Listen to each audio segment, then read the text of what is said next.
بسم اللہ الرحمن الرحیم۔ السلام علیکم ورحمۃ اللہ وبرکاتہ۔ کسی بھائی نے یہ سوال پوچھا ہے کہ شعبان کے روزوں کی فضیلت کیا ہے اور ہمیں شعبان کا مہینہ کیسے گزارنا چاہیے۔ دیکھیے، بہت ہی زبردست سوال ہے، بہت ہی پیارا سوال ہے کہ شعبان کے روزوں کی فضیلت کیا ہے۔ یہ تو ہر مسلمان کو پتہ ہونا چاہیے۔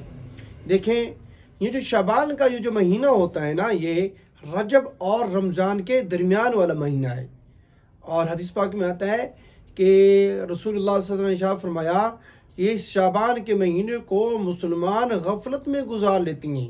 حالانکہ ایسا نہیں ہونا چاہیے، کیونکہ اس کے بعد رمضان مبارک کا مہینہ ہے، اور رمضان جو ہے نا، یہ بہت ہی برکتوں والا مہینہ ہے، عالی شان مہینہ ہے۔ اس ماہ مبارک کے اندر مسلمان جو ہے نا پورا مہینہ روزے رکھتی ہیں، اور اللہ رب العزت کی رحمتیں برستی ہیں، برکتیں نازل ہوتی ہیں۔ اور اسی ماہ مبارک کے اندر اللہ رب العزت نے اپنے قرآن پاک کو نازل فرمایا، اور اسی ماہ مبارک کے اندر اللہ تعالیٰ جو ہے نا قبر کے عذاب کو ہٹا لیتی ہیں، شیطان کو جیل خانوں میں ڈالا جاتا ہے، اور اسی طرح رحمت کے دروازے کھول لی جاتی ہیں۔ تو یہ شعبان کا یہ جو مہینہ ہوتا ہے نا، یہ رمضان مبارک کی تیاری کے لیے ہوتا ہے کہ اس کی تیاری کرنی چاہیے اچھے طریقے سے۔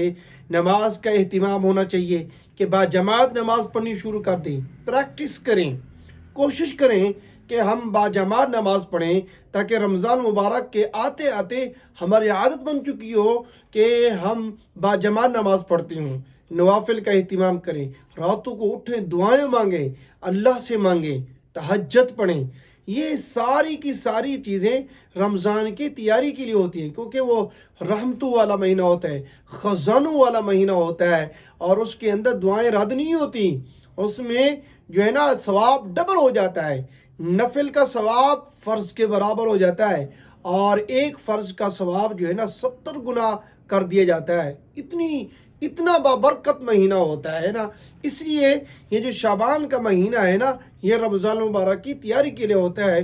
تو اس حوالے سے میں آپ لوگوں کو ایک حدیثیں سنانا چاہتا ہوں کہ رسول اللہ صلی اللہ علیہ وسلم جو ہے نا شعبان کے مہینے میں کیا کرتے تھے اور کس طرح روزہ رکھتے تھے۔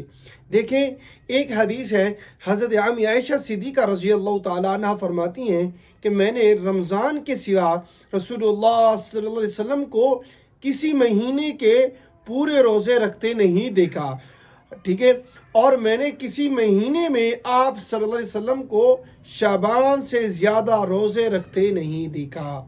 یعنی کہ رمضان مبارک کے علاوہ باقی جتنی 11 مہینے ہوتے ہیں نا، ان تمام مہینوں میں سب سے زیادہ جو ہے نا رسول اللہ صلی اللہ علیہ وسلم شعبان کے مہینے میں نفلی روزہ رکھا کرتے تھے۔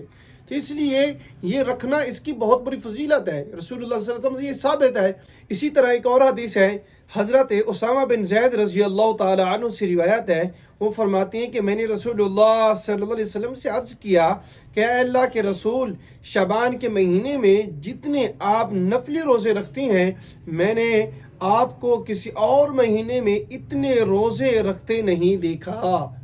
تو آپ صلی اللہ علیہ وسلم نے فرمایا، یہ رجب اور رمضان کے درمیان وہ مہینہ ہے جس سے لوگ غافل ہو جاتے ہیں، اور اس مہینے میں بارگاہ الہی میں بندوں کے اعمال کی پیشی ہوتی ہے، اور میں پسند کرتا ہوں کہ جب میرے اعمال کی پیشی ہو تو میں روزے سے ہوں۔ دیکھیں، رسول اللہ صلی اللہ علیہ وسلم کیا فرما رہے ہیں کہ اس مہینے کو لوگ غفلت میں گزار لیتے ہیں، اور اس مہینے کے اندر لوگوں کے اعمال کی پیشی ہوتی ہے اللہ کی بارگاہ میں۔ تو رسول اللہ صلی اللہ علیہ وسلم فرما رہے ہیں کہ میں یہ چاہتا ہوں کہ جب میرے اعمال کی پیشی ہو تو میں روزے کی حالت میں ہوں۔ تو پھر کیوں نہ ہم روزے رکھیں؟ لازمی یہ روزے رکھنے چاہیے شعبان کے مہینے میں، ٹھیک ہے نا۔ یعنی کہ اگر آپ مسلسل نہیں رکھ سکتے تو ایک دن چھوڑ کے اگلے دن رکھ لیں، یا 2 دن چھوڑ کے اگلے دن رکھ لیں، ٹھیک ہے، یا ہفتے میں 2 روزے رکھ لیں، ٹھیک ہے، اور اسی طرح آپ کی عادت بن جائے گی اور عبادت کرنے کا شوق پیدا ہوگا۔ مجھے امید ہے آپ کی یہ ساری باتیں سمجھ میں آ گئی ہوں گی۔ ویڈیو اچھی لگے اس کو لائک کریں اور ہمارے چینل کو لازمی سبسکرائب کریں۔ شکریہ، جزاک اللہ خیرہ۔